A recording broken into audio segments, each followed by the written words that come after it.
This is episode number 9 of The Inspiring Talk with business relationship expert Divya Parekh. Welcome guys to The Inspiring Talk. My name is Vijay Gautam. I'm host for this show. Each week I interview today's most successful and inspiring personalities to help you realize your inner potential.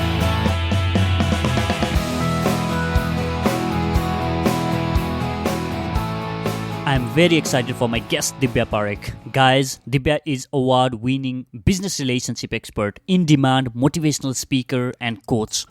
Divya has helped many entrepreneurs, CEOs and leaders across the continent in realizing their personal and financial goals and reaching their next level of accomplishment. She accomplishes this through her individual coaching sessions, leadership talks, workshops and books. Her latest book, Entrepreneur's Garden, has been Amazon #1 bestseller internationally. This book has helped entrepreneurs to look at relationship with a whole new perspective.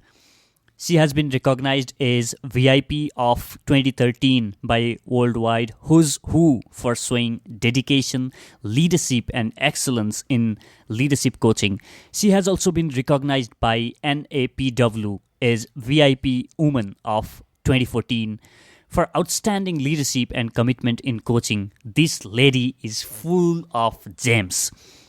You might have seen her on BBC.com, CBS News, USA Today, or Daily Mirror. In this episode, we talk about how and why Divya pursued the unconventional route of entrepreneurship, 9 different types of relationships for wildly successful business, how you can deal with tough people in your life, and a lot more. Guys, make sure you share this episode with your friends by visiting theinspiringtalk.com/09 and make sure to tag me at @BJ Speaks on Facebook, Twitter, and Instagram. Now, without further ado, let me welcome Divya Parekh.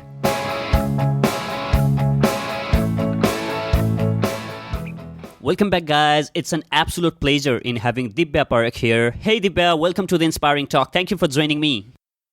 Thank you, Gautam, for having me on your show. It's a pleasure to be here. Yeah, so before we proceed further, Divya, please share with my audience a little bit about your personal life. Well, currently, it's a pretty cool moment talking about a personal life. I'm visiting my dad, who has been my hero. And I have received a lot of values in my life because of my dad. So I'm visiting my dad in India. That's where I'm at right now. Oh, awesome. So can you share with us most important lesson that your dad taught you in your life? Yes. One of the best things that my dad taught me was that do your best. And when you look at yourself at the end of the day in the mirror, and if you can look at yourself and say, I did my best today, then you're good to go. Oh, amazing. I love that insight. When you have your very productive day, when you are able to do a lot of things in your day and, you feel that kind of, sense of pride when you look at yourself on mirror, compared to that, when your day is unproductive and when you are not able to do anything, that gives a sense of feel of guilt or I have wasted my day kind of feeling. I love that insight there. Oh, yeah. I can share so many teachings from my dad. I've seen my dad live so beautifully. He would never complain about anybody. He would just go through life no matter what the challenges were and treat everybody so beautifully. Yeah. So he has taught me so many valuable life lessons in my life. My dad is my hero. Wow. And it's so amazing that you are sitting next to your hero right now for this interview. Yes, my dad's sitting right next to me for this interview. Amazing. So, what keeps you busy at present? I mean, I'm talking about your projects or works that you are doing right now. So, what keeps me busy? I have several things going on, so I'll share, regardless of whether I'm speaking or whether I am supporting entrepreneurs, organizations, professionals, leaders, and achievers. There are a few things that are common to my teachings. And the reason that I say that is that it's really important when people ask you, what do you do? We just give it a title, right? And when you give a title, like I'm a director, I am a VP, I'm a prime minister, I'm this, I'm that. However, who are you? And this may be different from many other things you may have heard or other people may share with you.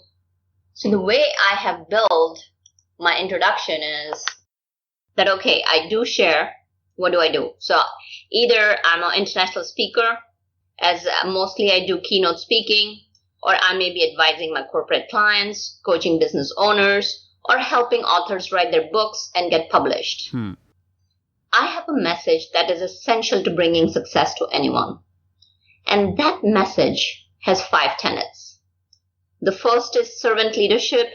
Second is collaboration, not competition. The third is build relationships that matter. The fourth is mindfulness works everywhere. And the fifth is knight yourself. And let me expand a little bit on that. Knight yourself. When I was young, I was in one of the plays, and the queen has this power to knight soldiers, that by the power vested in me, I knight you thee.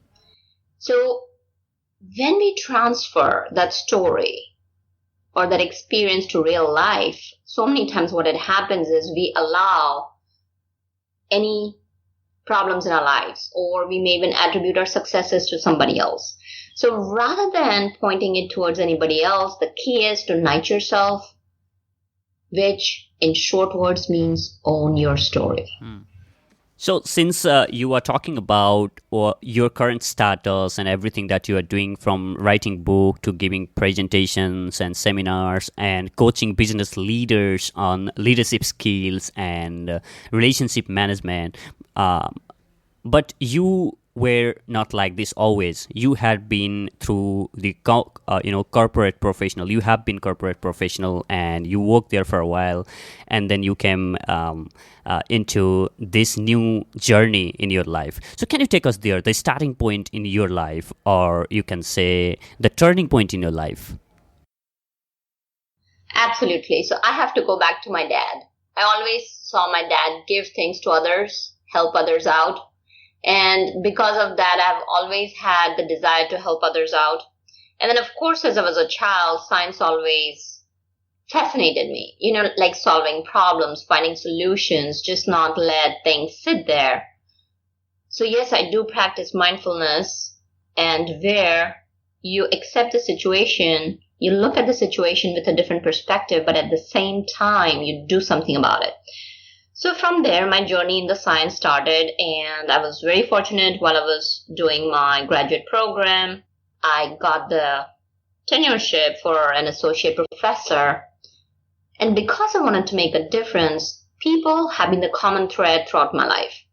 So while I was in college teaching undergrad and graduate students, I connected with them, and there were so many students who probably did not have, they were first in the generation of being in the college, they did not have the money for the tuition fees, and they were floundering around, and I connected with them, and from the place being I can't, they went to I can, and then they moved to I did it. Wow.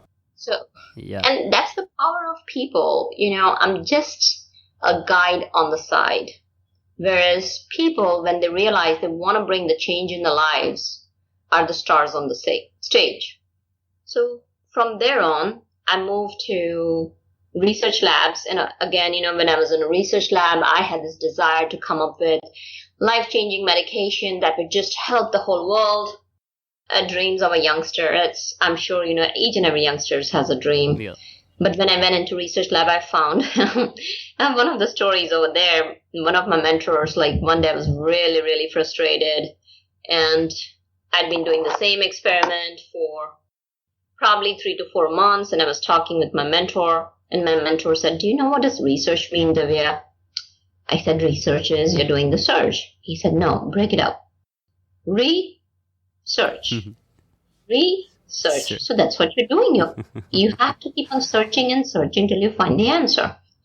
And sometimes it might mean you have to push your head against the wall, and you may feel frustrated and all that. So that was a good lesson that I learned from there. And as I learned, I moved into pharmaceuticals.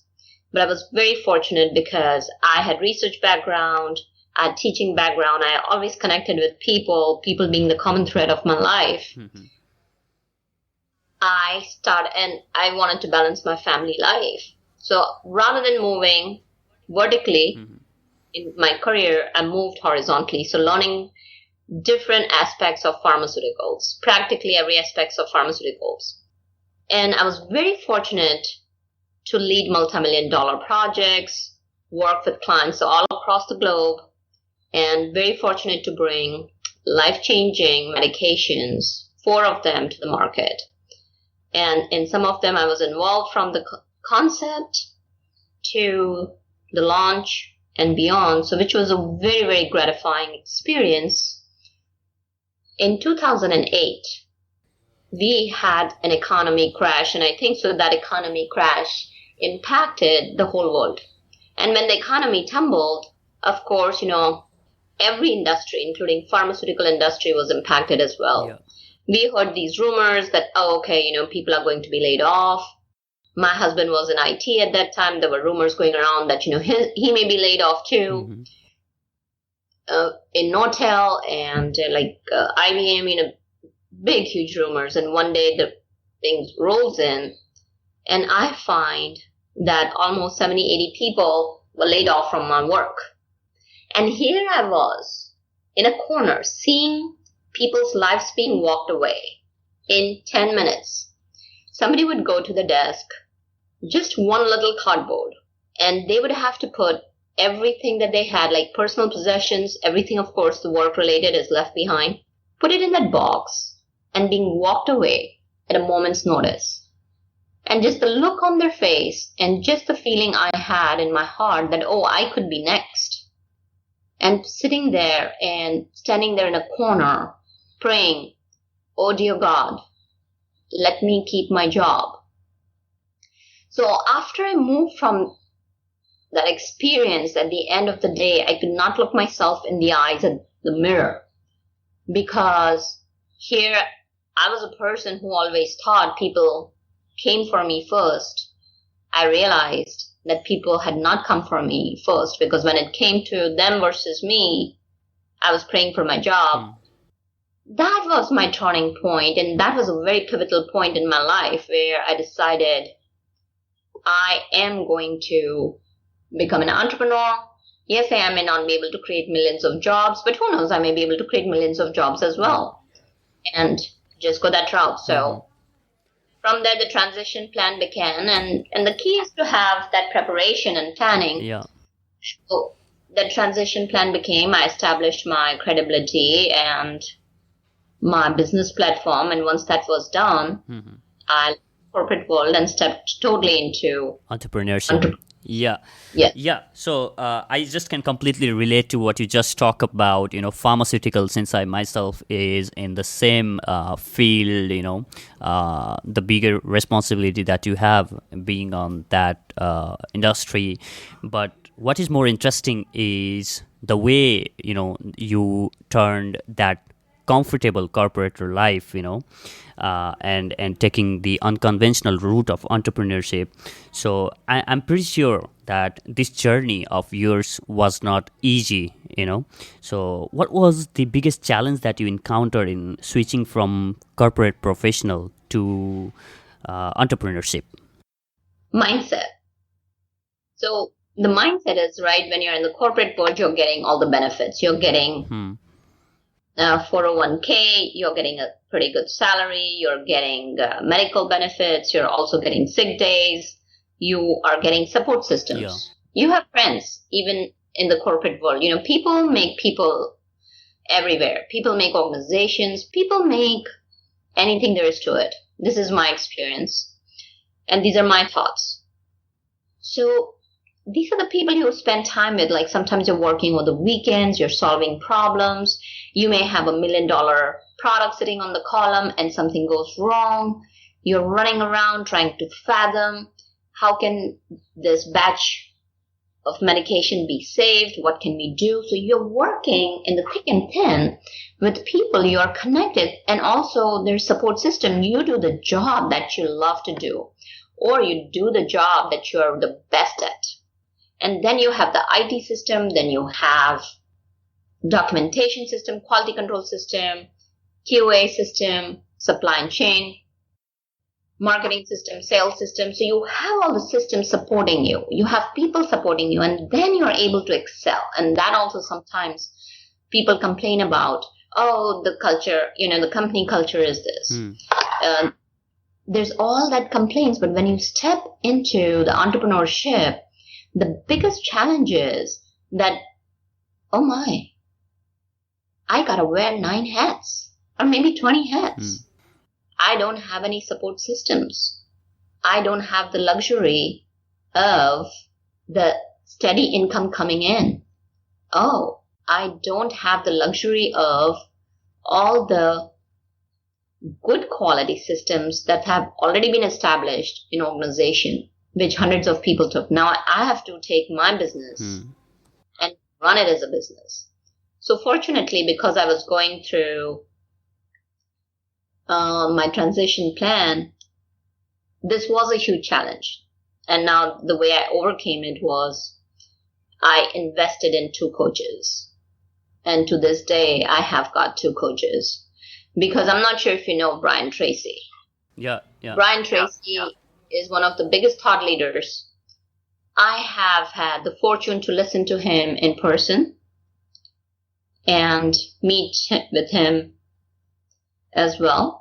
And he said that in this day and age, when he's at the top of his game, he has 7 coaches right now. I mean, he tours the whole world. And when you think about it, that, he has coached or he has spoken to thousands and thousands of people, when this gentleman is saying that he has got 7 coaches, I was like, I'm on the right track. So I invested in coaches, and what I found was that they had done the same mistakes I had done. And having them on my side helped me cut short my time.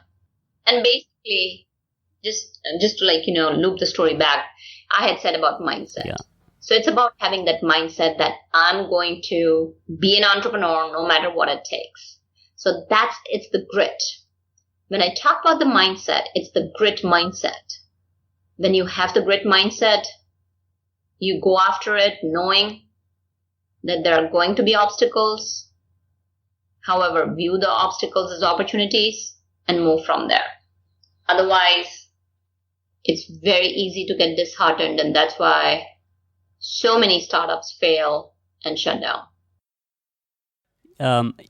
What I loved about is the way you value the importance of coaches, and earlier in this interview you have also mentioned that how you were able to bring change in a student's life by converting them from I cannot to I did. So that is very profound inside there. Many people don't understand the importance of having coach earlier, and I bring a lot of successful guests in this show, and so many of them said that I wish I could have got my coach early in my life.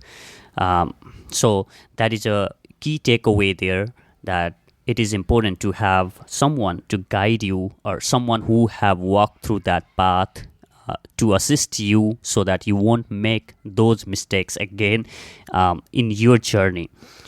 Since you said that you had that plan in place, and the turning point, the idea that came into your mind that, I'm going to jump into entrepreneurship. So how long did it took from, initial, thinking to actually make it happen or turn it into action?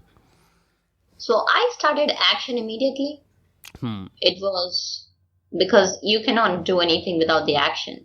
So the key was, first of all, I sat down for the planning. And during the planning time, I said, okay, now if I'm going to move from the corporate world, if I'm stepping into entrepreneurship, what is it that I want to do? I reflected on a lot of different things. I took a lot of assessments. And as I took the assessments, it tells you about, because I come from a science background, so I do believe in data. Data speaks for itself. And what I found was that I was a person, a leader from different aptitude tests, the personality test, a leader who really cares for people. And I said that, that has been evident even when I was an associate professor. I did not have the education or training for being a coach, but that's what I was doing. And then I look upon my life in pharmaceuticals. Again, over there, I could connect with people from C-suite to people in trenches. Yeah. So people with a common thread. And then, of course, I went for coaching training, which was almost a year and a half. And I'm a person who believes that to gain mastery, you gotta practice, practice, practice. So if the expectation of school is 50 hours, that you have to do coaching for 110 hours, I'm just throwing out a number. What I will do is I will do the double of it. Ooh. Because the way I see it is that, anybody who's providing those numbers are bringing the student to a level where they're comfortable. I always want to be stepping outside the discomfort zone, stepping out of the comfort zone into the discomfort zone, and taking myself as far as I can. And even to this day, I keep on learning. Yeah. And so, put all that into place and continued with corporate life and just started building my brand. Started coaching people across 6 continents because I was open to opportunities and I was open to giving, because to me, sincerely giving is the beginning of receiving. Yeah.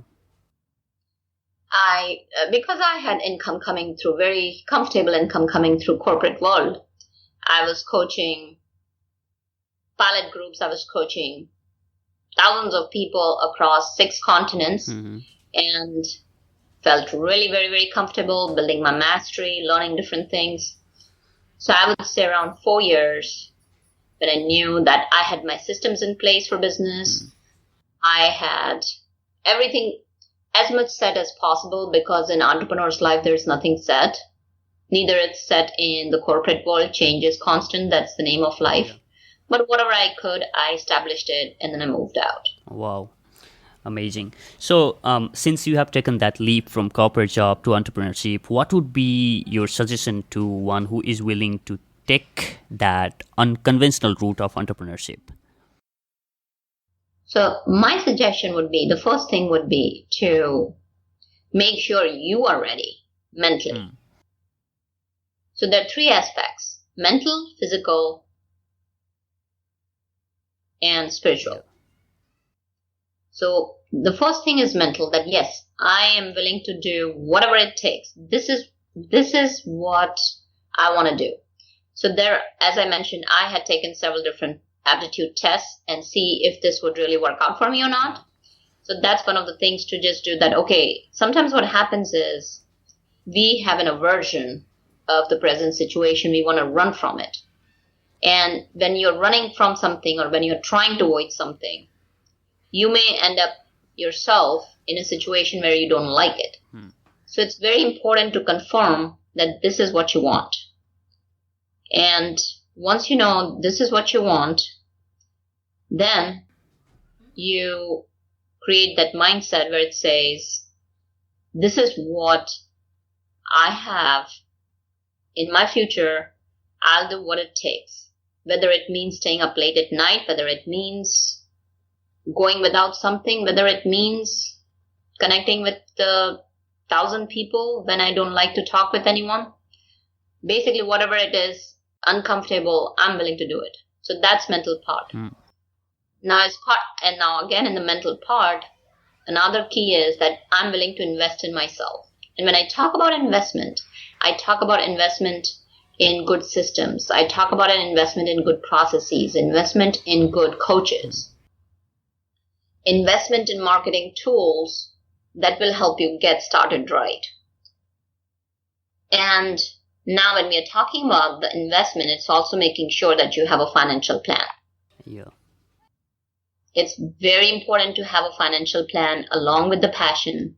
I say light up your passion because passion is what that wakes me up every single morning. But yet at the same time, it's important to have a financial plan with it. And then physically, know that you're going to be staying in good shape, eating proper, resting proper, because you don't have sick leave. Yeah. You don't have sick leave anymore. And it's really important that you stay fit because you're the one. And also, you're supposed to take care of yourself. That's what you wanted when you were back in the corporate world. So now when you step into entrepreneurship, it's more important. And then the third thing is also find that contentment in what you're doing. Because if that passion is not there, then you just become a piece of automated machine. Yeah. That's the soul part that I always talk about. That's where this. So it's basically a triangle of three. Gotta satisfy all three. Yeah.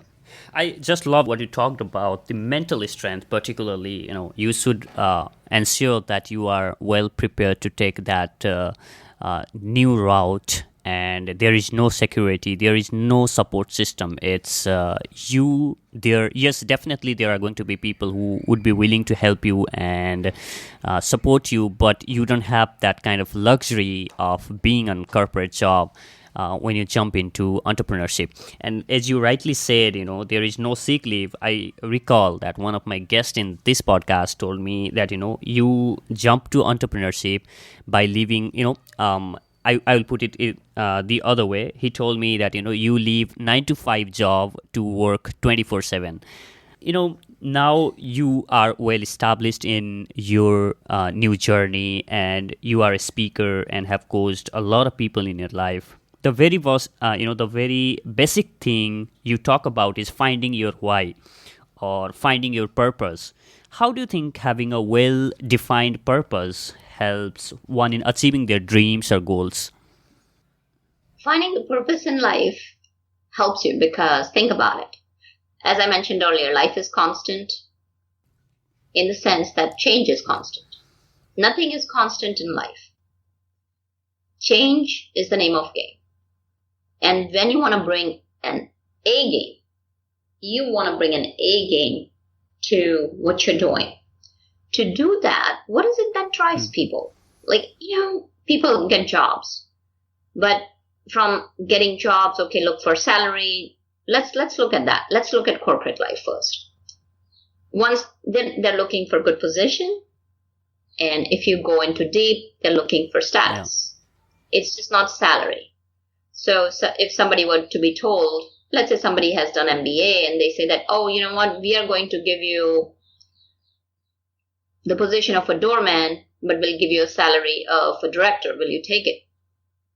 Well, some people may take it, but I can tell you most people, if they have put in a tons of education, they will not go for it. Because their why is, they want to get into the world, they want to make an impact, they want to make a difference. They want to share. They're bubbling with all these ideas that they have learned during their school. And they want to put it into wheels, right? They want to take those wheels of ideas and put them into motion. And that's the reason people want to do it. Or secondly, let's say, why do you want to write a book? Yeah. So for me, writing a book is all about helping people. My why is helping people. And when your why is clear, everything's driven by it. My whole day is driven by my why. It becomes the compass. It becomes the driving force to your North Star. And most of us want happiness. Most of us want freedom, good things in life. But everything you boil down, when you do like 5 whys, on each and every single thing is to be happy. At the end of the day, we do everything to be happy. And then when you have your why, then you are being happy throughout the day because you are aligned in your actions, you're aligned in your thoughts with your why. And that's the reason it's important to have your why, because your why helps you move through your what and how. Yeah, I just recall, the golden circle of Simon Sinek. He explains it very beautifully. Start with why, and how and what will fall in place when your why is clear. So, are there any, tools or maybe technique that you may like to share to people who would like to, go ahead and find their purpose or find their why? Tools or techniques for finding their why. Here's what I would tell you is I do have one goal setting Yeah. report. It's called Visioning, and I can share the link with you. And that will help you walk through it. Like, for the why, it's a long process to talk about it for us in the short period of time.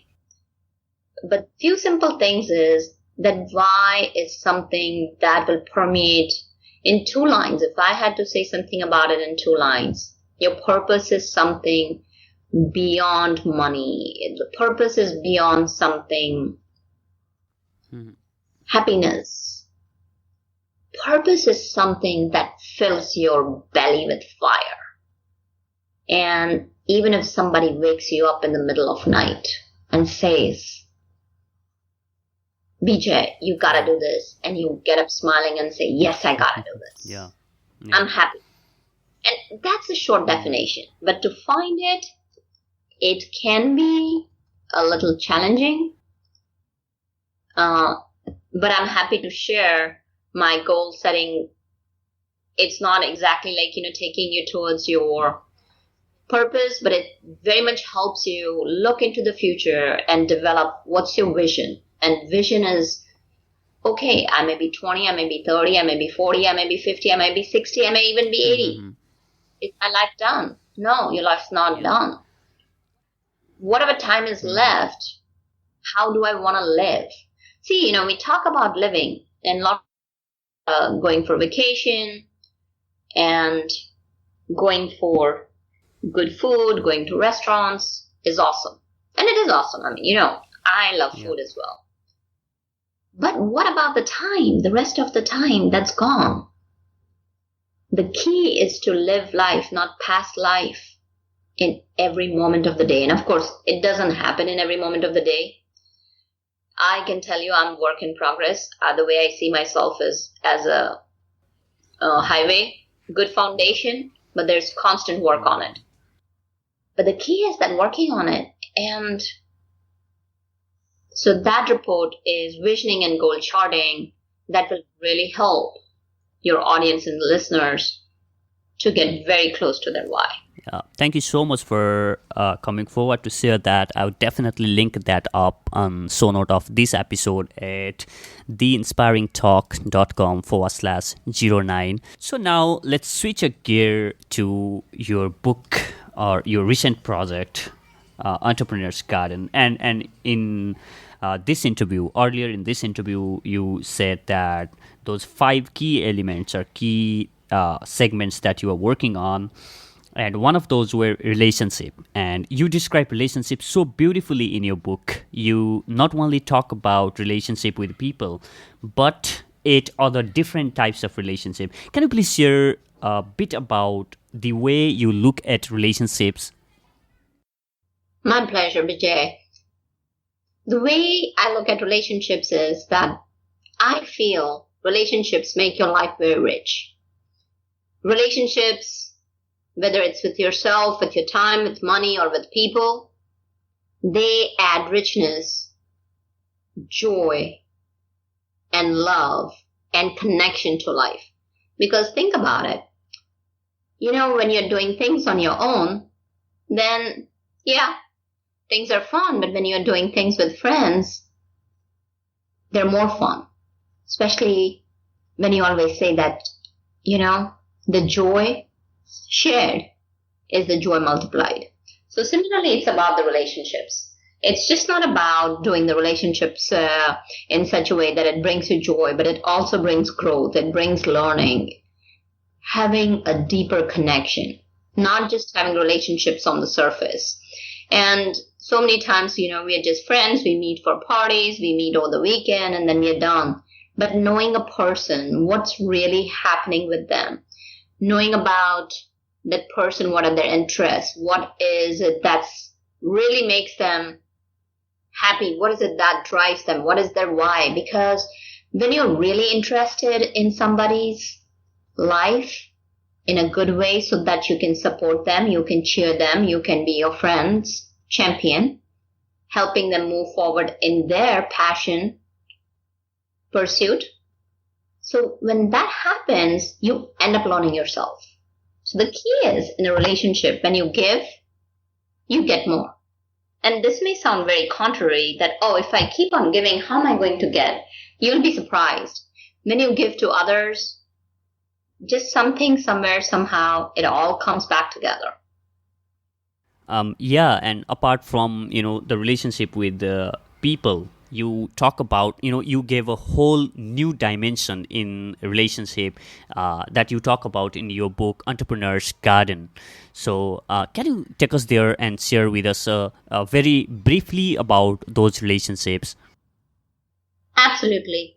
So the way I look at things is that each and every person has their own garden, whether you're an entrepreneur, professional, leader, or politician, scientist, whoever you are, you have your own garden, and how are you going to tend to it? And the more beautifully you grow that garden, the more beautiful your life is. And there are 9 elements of life, especially in an entrepreneur's life. When they are in balance, that's when the magic happens. So for example, the first relationship is with yourself. When you are in the state of genius, when you are in your zone of genius, when you are in that flow, you will find that your performance, your connection with people, your passion shines out. You are very happy. Not only you are happy, you are driving the life of your car in the best gear. You are standing out, people are watching you, and people look up to you. Then there's second is relationship with time. When you develop that deep and rich relationship with time, what you're going to find is that you will have more quality time in your life on a day-to-day basis, just not when you're going for vacation. You will find the quality time because you respect time, the time that you spend with your children, or the time you spend with your friends, the time you spend with your parents, or the time you spend with your partner or your team. That time becomes valuable. And when the time becomes valuable, when that relationship has been set in depth, you will find that you really enjoy time. You're living life. You are thriving. Similarly with money. How do you look at money? It's so important. If you're just looking at money for grabbing it for your own purposes, then the process of accumulating it is not as enjoyable when you also go for the money for the purpose of giving. That yes, I want the money for myself. I want to have the quality life that I desire. And it's important to know that everyone deserves a quality lifestyle. It's okay to have a quality lifestyle, but at the same token, if you're helping somebody else, you'll find that your joy multiplies. Then we have talked about the relationships with people. Now, in people, there are 3 categories that falls underneath it. One is the relationship with your clients, because you're serving them. Especially as an entrepreneur, if you are looking for the greater good of your client, you will find that your clients become your champions. They will talk to you and say, we love you, and they will share about your services with others. So it's again based on giving. And of course, the book goes into way more details than I can share right now. And the next is relationship with team. Whether the team is only of 2 people or 5 people. As an entrepreneur, you may be working with a graphic designer, you may be working with a web designer, you may be working with a copywriter, you may be outsourcing so many different things. You may have a virtual assistant, you may have a coach. So that can be your team. Or you may have people that you have hired. So when you have a rich relationship with your team, the team will work as if it's their company. And when they work to bring the company up, when everybody brings the company up, the company outshines. Then the third is relationship with partners. How are you building that relationship with partners? Are you giving them the respect they deserve? Are you having those difficult conversations? There are possibilities that, your partners may not be pulling their weight as you expect them to. And you're not having that conversation. So by not having the difficult conversations, you're doing a disservice to yourself and to others. The other relationships that I would like to mention is, one is relationship with results. That success comes, but what are you doing with that success? It's important to measure the success. It's important to learn from those results. When you do that, you're able to sustain success as well as scale up. Because as an entrepreneur, you may desire to grow or you may not desire. But when you build from that model, you will be able to scale up your business. Then the remaining two relationships, one of the relationships is with legacy.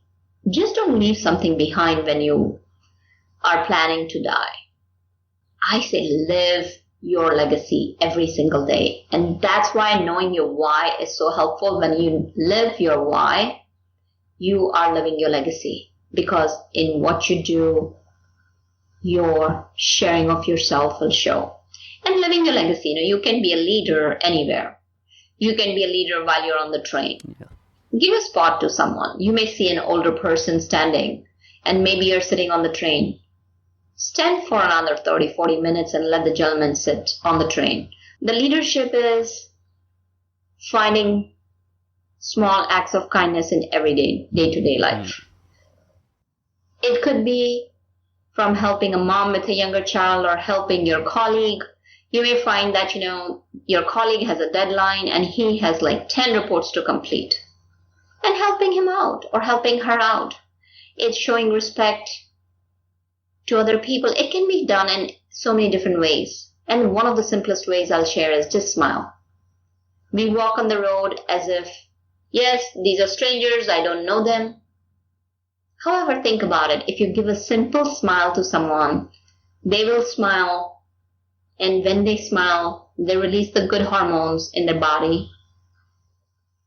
You also release good hormones in the body. So when you're smiling at someone, you're doing yourself a favor and you're doing a favor to themselves. Yeah. So it's very reciprocal. It's so easy to be a leader wherever you are. And then the last relationship I've talked about is the relationship of death. And I address relationship of death in two different ways. One is we have become such a sterile society that the death seems far, far away. It's not the case. It's important to know that we have limited number of years. And that number of years could be 20, 30, 50, 70, 100, 120. And who knows, maybe with the advent of science, you may have up to 150 or 200 years. Now, but what matters is what you do between that end point and now, wherever you are at. What is the quality of life that's happening? And if that's the quality of life that's good, while you're respecting death, you allow your life to blossom. You enjoy your life. Don't go through life thinking you're an immortal. So that is just one aspect. And the other aspect I talk about is we die every single day because of our fears. We let our fears stop our actions. So just one simple solution I can share with you about this is, so many times what happens is that we want to go after our passion. We want to go after so I'll share a story about one of my clients. We want to give to people. We want to inspire, influence, and impact others. So one of my clients started writing a book. And then she said, what if people reject my book? What if people don't like my book? What if what I write, what if they don't consider me as an expert? What if? And she worked with me for maybe like a couple of sessions and she was not ready to let go of it. And then she and I sat down together and I told her that if she's not willing to continue and do the work, I did not want to drag on the relationship because I want success stories on my hand. I want people to be ready to shine in their own light and help other people. And I told her, whenever you're ready, we can continue the partnership. And her fear has stopped her from writing her book. And I can tell you, her book can help millions of people, but because of that fear, she'll not move past that. So here she is, but she's dying because of that fear. She cannot step into her zone of genius. So that's one of the deaths that I talk about in the book. Yeah, I mean, I really love the way you have given relationship a whole new perspective in your book. It's not only about the relationship. When we talk about relationship, most of us, try or understand that in terms of relationship with people. But you have broken them down into 9 different kind of amazing relationships that one can have as an entrepreneur, or one should be knowing and mastering as an entrepreneur to be successful. So guys, make sure you pick her book. The book is Entrepreneur's Garden. It's Amazon bestseller, and it is well received by her readers, and it has benefited a lot of people. So would you like to add anything on that, Divya? Absolutely. Since you have so kindly mentioned to your audience for picking up the book, what I want to do is, I believe in my book, I believe in my message, that it's going to make a difference in your life, that I'm willing to share a $50 worth of Hidden Motivator Success Assessment with you for free if you share the receipt with me in an email, and I will share the link with Vijay. Vijay can include it in your show notes. Yeah, definitely. Thank you for that. Thank you for the gift that you are giving to my listeners. And I'm pretty sure the assessment that you have created with a lot of work and a lot of research is definitely going to help people in assessing their mental state, if they are ready for entrepreneurship or things like that. And you also mentioned that that is going to help them in a way to find their purpose.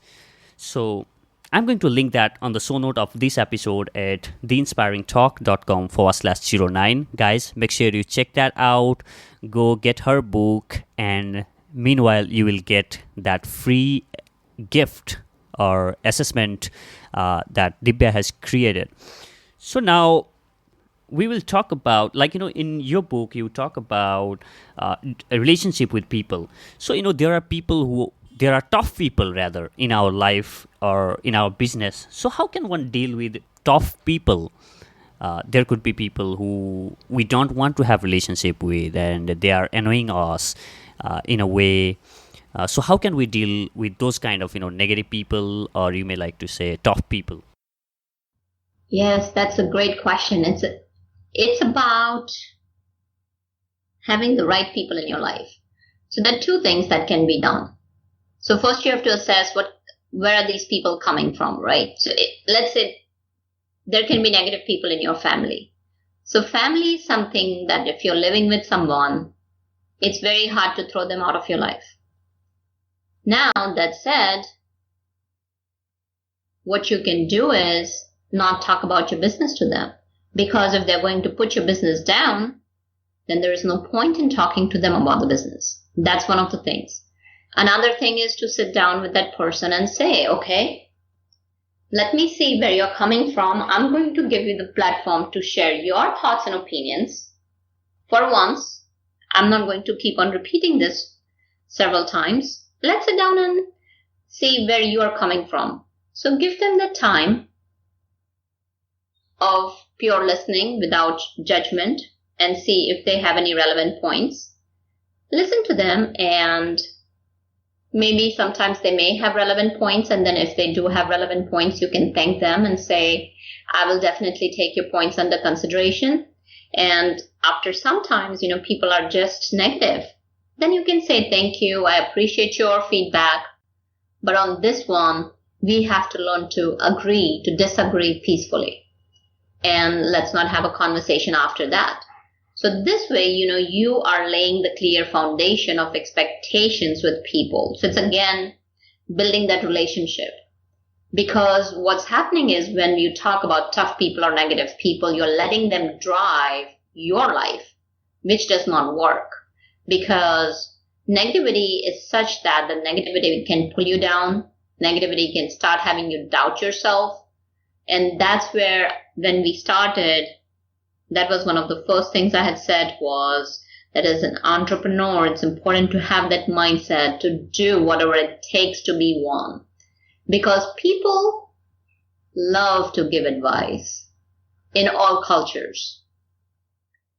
And most of the times, from what I've seen, is people give it from goodness of their heart because they sincerely believe they love you, they sincerely believe they may be your friends, and they want to give you advice because they're thinking that you're not doing the right thing, but then not coming from the right place. So those are the few things, and this is also such a case-by-case basis, Vijay, because, every person could be different. And if a person is doing out of jealousy and vendetta, then of course you just disregard them. And again, it's important to sit down and have a conversation that, hey, look, what you're saying may be right for you. It is not right for me. We are still going to be friends. We are still going to live peacefully, but we'll not be having conversation about my entrepreneurship. And that's where, again, preparation comes into place, that when you're talking about investment and all that, it's sitting down and doing the foundation. Wherever you are at, what does it take to do? Create the foundation like a house. As you build a house, you build entrepreneurship. Yeah, what I just loved about what you said is drawing that line between the people that, as you rightly said that, we are going to be friends and we are going to be as good as we are now, but we are not going to talk about entrepreneurship. If those people are always trying to drain your energy or, divert you from what you are trying to do. I love that. Hey guys, I'm excited for Enlightening Round and you should be as well. Divya is dropping a lot of value for you. Before we proceed to the Enlightening Round, I would like to take a moment to make a small request with you. If you love listening to this podcast, make sure you subscribe to The Inspiring Talk on Apple Podcast app or your favorite app on iPhone or Android so that you won't miss amazing interviews like this in future. You can find all the resources mentioned in this episode, such as books, links, and personalities on show notes of this episode over at theinspiringtalk.com/09. That is theinspiringtalk.com/09. So, Divya, are you excited about Enlightening Round? Sure. Okay, let's do this. So, Divya, what inspires you to do everything that you do? What inspires me is my passion of helping others, because I will tell you, every single time when I help a person and when I see their eyes light up with the aha moment, or when they have a success, and when they come smiling to me, when they share, whether it's on the I am on Facebook or on text message on the phone, or whether it's in person, and when I see that I have made a difference in somebody's life, and think about it, it's not only that person that I'm impacting people around them. Now, this person is working at a higher vibration level. They're working at a higher energy level. Whether they're sitting in the train, whether they're going in school, whether they're going to a corporation, wherever they're going with that high energy level of confidence. Other people are going to get impacted, and my goal is to impact as many lives as possible. I love that. So, Divya, which one daily habit of yours do you believe has been game changer for you in your success? Okay, we are talking about one daily habit, and what I'll share is that one daily habit in my first waking hour every single morning, I do mindfulness meditation where there is no electronics, no phone calls, no answering to emails, no Facebook, nothing. But it is the connection with myself, listening to the silence, doing mindfulness meditation that preps me for the whole day. That's what has helped me. Well, I love that. When you are entrepreneur, there are a lot of things going on your head, and it's important to disconnect from the distraction and take a moment for yourself. I love that. So which one book or maybe couple of books according to you is must read for every entrepreneur? So like the couple of definitely books that I would say to read is one is Think and Grow Rich by Napoleon Hill. It's a timeless classic. And I would say go ahead and start out with that. And the second book I would say is The Entrepreneur's Garden. So Divya, if you have to leave or come through this journey all over again, what are those three things that you would have done differently? The three things that I would have done differently would be one, I would have invested in a coach much earlier than I did. Because what had happened was that, before I had invested in my coach, I was making a lot of different mistakes and learning on my own mistakes. Nothing wrong with that, but it was taking a whole lot longer. But I ended up buying different wrong systems. So because I did not invest in the right person at the right time, I invested in the wrong system. So that's one of the things I would do. The second would be I would invest in the right systems from the get-go. Because even though, yes, we are solopreneurs or you have an entrepreneur, but you still need the right systems. And then the third thing that I would do is outsource quite a few. I outsource a lot of things now, but I would outsource a whole lot more things than what I was doing when I started out. So, Divya, you are creating a lot of amazing, valuable content and doing everything that you can to uplift people around you. So now can you share with my audience where they can find more about you and your book? Absolutely. They can find me. So if they have any questions, you can reach out to me at contact, CONT as in Tom, ACT as in Tom, at Divya, DIVYA, Parekh, PAREKH.com. So that's my email address. And you can find more about me on my website. It is www.divyaparekh.com. And if you go on Amazon and if you search, books by Divya Parekh, you'll see several books that have been written by me.